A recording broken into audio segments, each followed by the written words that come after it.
our strategies is number one is getting the suppliers to understand. They might be a decent sized company, but they might be a really small company.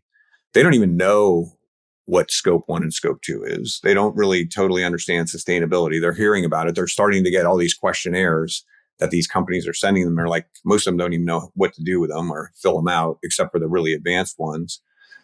And what they're struggling with is, how are we going to even deal with this? So the biggest thing I would say is we have a whole platform on how we can educate these suppliers. We've done a lot of supplier education over the years, where we bring them. We either bring them all together when a company's having a big, supplier meeting, or we could do like a whole webinar series we have developed on basically how to, number one, what do these things even mean? Educate them on what it means, why it's important to them as well as their customer.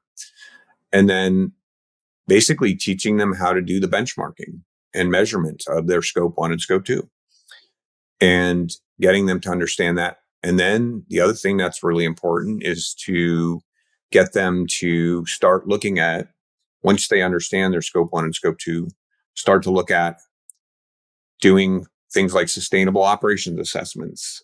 We did that podcast with Laura Urbaniak, and we talked about sustainable operations assessments for decarbonization.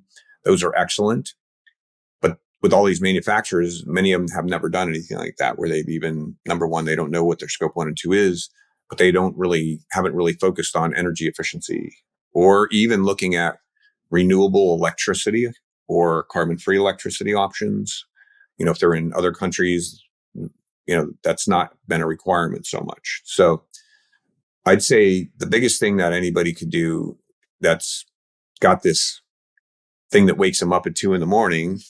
is to, number one, get their suppliers educated as quickly as possible and give them the tools to not just get educated, but a workbook or a roadmap to guide them through this process.